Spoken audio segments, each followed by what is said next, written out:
ही अच्छा टॉपिक, ठीक है, बहुत ही अच्छा चैप्टर स्टार्ट करने जा रहे हैं और वो चैप्टर है क्लास 10th NIOS बोर्ड का, ठीक है। और छठा चैप्टर 6 नंबर है द्विघात समीकरण, ठीक है। और हम लोग बहुत ही मस्त पढ़ते हैं, ठीक। आज देखते हैं इसका। मैं ना पहले आज पहला क्लास रखा हूँ, इसमें मैं तुमको ना बेसिक चीज बता देता हूँ और उसके बाद एक्सरसाइज पे चलेंगे। तो द्विघात समीकरण देखो, ax² plus bx plus c, ठीक है, जहाँ a बराबर 0 नहीं होगा, ठीक है। एक प्रकार का द्विघात बहुपद है और ये ना द्विघात बहुपद है। जैसे अगर इस फॉर्म में लिखा हो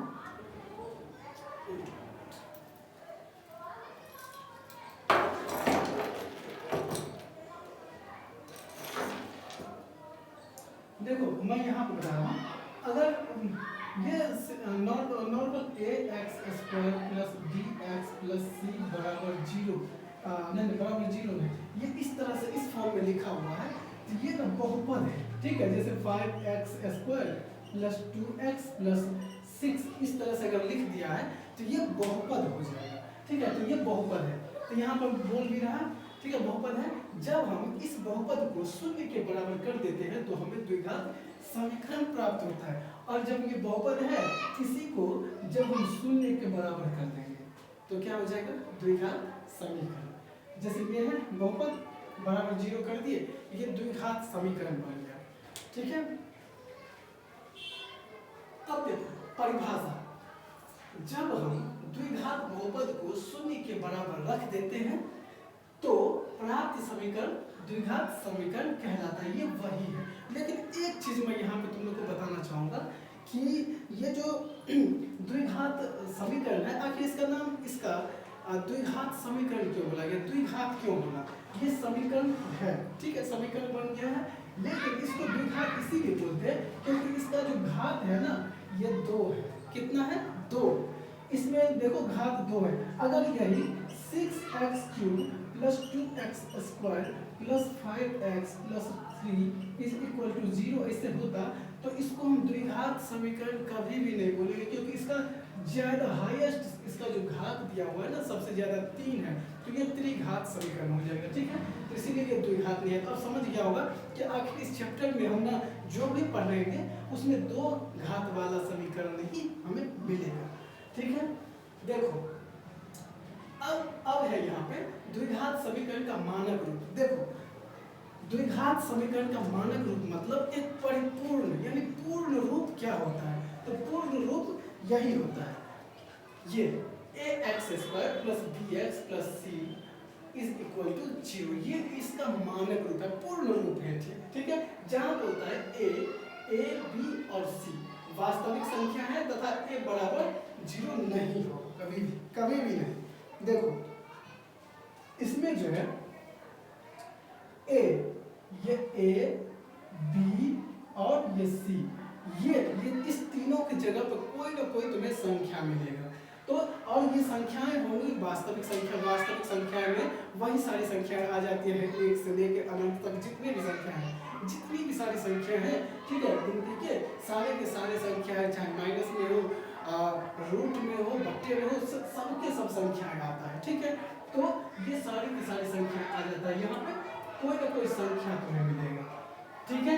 और एक शर्त ये भी है कि इसमें ना ये पहला a जो है ना, इसके जगह पे 0 कभी नहीं होना चाहिए, तभी ये द्विघात समीकरण बोला जाएगा। वो इसीलिए क्योंकि यहाँ पे अगर 0 हो जाता है तो 0 और ये मल्टीप्लाई x² को गुना करेंगे 0 से तो 0 ही हो जाएगा, तो फिर ये तो द्विघात समीकरण तो रहा ही, द्विघात 2 घात ही नहीं रहा, तो ये द्विघात समीकरण कहाँ से होगा। इसीलिए जो है ना इसमें a की जगह पे 0 नहीं होता है।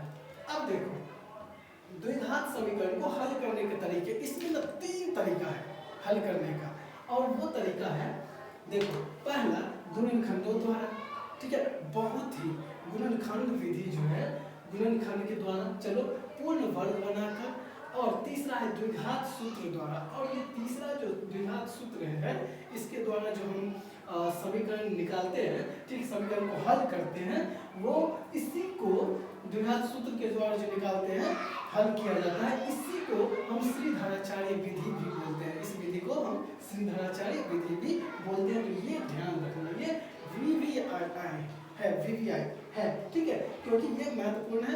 ये 1 नंबर का भी क्वेश्चन पूछ सकता है। देख, अब है मूलों की प्रकृति। अब हम लोग ने ये जानेंगे बनाना आगे जब हम लोग एक्सरसाइज पढ़ेंगे। अभी मैं बता देता हूँ मूलों की प्रकृति। देखो, ये मूलों की प्रकृति अगर अभी समझ में नहीं आए कोई दिक्कत नहीं है, बस सुनते जाओ, अच्छा से मन लगा के, तुमको आगे देखना ऑटोमेटिक तुम्हारे दिमाग में रहेगा, वो चीज़ें याद आती रहेगा। देखो, 2 भिन्न वास्तविक मूल होते हैं, यानी बोलता है 2 भिन्न वास्तविक मूल होगा, 2 अलग अलग वास्तविक मूल होगा, ठीक है। कब? यदि b², ये 6 नहीं है, b है, b² - 4ac 0 से बड़ा हो। किससे बड़ा हो? 0 से।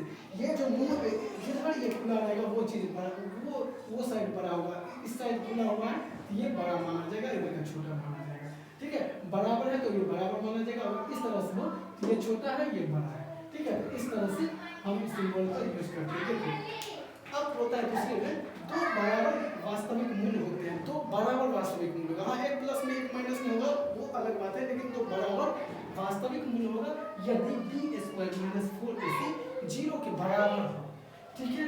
और कोई वास्तविक मूल नहीं होता यदि b² - 4ac छोटा हो 0 से, ठीक है। तो ये ध्यान में रखना, और इसी को शॉर्ट फॉर्म में अगर दिखे तो बोलेंगे कि d बड़ा होगा अगर 0 से तो असमान और वास्तविक मूल होगा। असमान मतलब अलग अलग, ठीक है।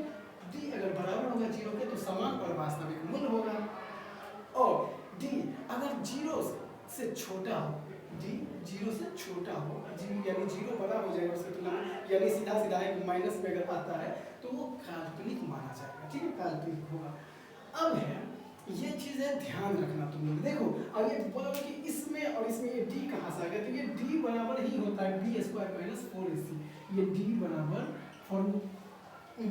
ये d बराबर ही होता है b² - 4ac। ये फॉर्मूला है, ठीक है। तो इसीलिए यहाँ पे इसके जगह पे इतना कौन लिखेगा, यहाँ पे d लिख दिया, ठीक है। तो कोई दिक्कत तो नहीं, कोई दिक्कत नहीं होनी चाहिए। अब देख d, हाँ ये समझ गए। अब है मूलों तथा गुणांकों में संबंध। ये भी थोड़ा सा समझना होगा, क्योंकि 1 नंबर का यहाँ से भी क्वेश्चन पूछेगा। देखो, मूलों तथा गुणांकों में संबंध। द्विघात समीकरणों के मूलों का योग, यानी अल्फा प्लस बीटा बराबर -b/a। देख, एक चीज तुमको थोड़ा सा यहाँ पे ध्यान देना, थोड़ा सा। ये जो है द्विघात समीकरणों के मूलों का योग, ये मूलों का जो योग है लिखा हुआ, इसी को हम अल्फा प्लस बीटा भी बोलते हैं। या तो अगर हम बोलेंगे कि मूलों का योग तो समझ जाना यानी अल्फा प्लस बीटा, या अल्फा प्लस बीटा है तो समझ जाना मूलों का योग है, ठीक है। तो समझ जाओगे मूलों का योग मतलब अल्फा प्लस बीटा, ठीक है। तो ये फॉर्मूला होता है। सीधा सीधा कोई बच्चा लिखेगा कि मूलों का योग बराबर -b/a, तो वो भी सही है। और कोई लिखता है अल्फा प्लस बीटा बराबर -b/a, तो वो भी सही है, ठीक है। तो इस तरह से मूलों का योग बराबर क्या हो जाएगा, यानी अल्फा प्लस बीटा बराबर -b/a। अब देख, यहाँ पर मैं बोला था ना कि एक चीजें समझने वाली है, और वो ये है कि ये जो है ना -b, इसमें माइनस तो है, माइनस इसी रहने लिए। ये b क्या है, x का गुणांक है, ठीक है। b क्या है, x का गुणांक। अब बोलो कि ये b x का गुणांक है, कुछ पढ़ने नहीं पड़ा, क्या है ये ax² का गुणांक है, कुछ समझ में नहीं आया। अब ये समझ में आएगा, 2 मिनट में समझ में आ जाएगा। देखो, यहाँ पे मैं इसको मिटा देता हूँ। ax² + bx + c बराबर 0, ठीक है। मैं ये लिखा हूँ 3x, एक एग्जाम्पल दे देता हूँ, +2x और +5 बराबर 0। अब एक चीज बताओ, ये ax² है ना, ये ax², ये बीच में कुछ नहीं है ना, इसका मतलब है मल्टीप्लाई है। क्या है, मल्टीप्लाई। देख, अब ये x² जो है, x² किसका गुणांक है, नहीं ये x² नहीं, ये जो a है, a किसका गुणांक है, किसके गुणांक है, a किसके गुणांक है, x² के गुणांक में है। इसीलिए हम बोलते हैं ये जो a है ना, x² का गुणांक है। अच्छा, मुझे एक बार आप बताओ, b किसका गुणांक है, सीधा सीधा x का गुणांक है, क्योंकि x के साथ गुना में ये bx है, इसका मतलब किसके साथ है, x के साथ है ना, तो इसलिए b जो है x का गुणांक है, ठीक है। तो यहाँ पे वही चीज दिया है, b x का गुणांक है और a x स्क्वायर का गुणांक है, क्योंकि b x के साथ है इसलिए x का गुणांक है, और a किसके साथ रहता है, x स्क्वायर के साथ, तो इसलिए x स्क्वायर का गुणांक है। हाँ समझ में आ रहा है, हाँ ओके ठीक है। तो अब मैं यहाँ पे तुमको बोलूँ कि 3 का गुना 3 किसका गुणांक है, एक्स स्क्वायर का गुणांक। या मैं बोलूँ कि एक्स स्क्वायर का गुणांक लिखो तो तुम पट से लिख दोगे 3। यहाँ पे मैं बोलूँगा एक्स का गुणांक लिखो तो 2, ठीक है। इस तरह से मैं 10 20 अगर मैं तुमको समीकरण दे दूँ और उसमें इससे गुणांक पूछूँ तो क्या तुम बना सकते हो, तो कमेंट बॉक्स में लिखो कि हाँ मैं समझ गया हूँ, लिख सकता हूँ। देखो अब मूलों का योग समझ गया, अल्फा प्लस बीटा बराबर माइनस बी बटा ए होता है, ये फॉर्मूला है, ठीक है। यहाँ पे बस लिख दिए कि ये गुणांक है, ठीक है। बस तुमको ये याद रखना है, अल्फा प्लस बीटा यानी मूलों का योग बराबर माइनस बी बटा ए। अब यही पे है द्विघात समीकरणों के मूलों का गुणनफल, गुणनफल गुना यानी अल्फा इंटू बीटा बराबर सी बटा ए, ठीक है। अब ये सी अचर पद है, यहाँ पे कोई ना कोई संख्या होगा, ठीक है। और यहाँ एक्स स्क्वायर का गुणांक है, क्या है, ए एक्स स्क्वायर का गुणांक है, ठीक है। ए क्या है, एक्स स्क्वायर का गुणांक, और सी की जगह पे तो कोई ना कोई संख्या आता है, जैसे 5 है, 6 7 8 10 20 50 कुछ भी रह सकता है। तो ये समझ में आ गया होगा, ठीक है। अब देखो एक चीज तुमको मैं समझा देता हूँ कि ये जो है ना, इसमें ये संख्या है, इसको हम चर बोलते हैं, चर, ठीक है। ये ABCD चाहे कुछ भी है, ये चर है, और कोई भी संख्या होगा 1 2 3 4 गिनती वाले, उसको हम अचर बोलते हैं, ठीक है। तो ये ध्यान रखना। अब देखो द्विघात समीकरणों के, ये तो समझ गया। अब द्विघात समीकरणों का सूत्र, द्विघात समीकरण का सूत्र क्या होता है, तो x square minus alpha plus beta into x plus alpha into beta is equal to 0।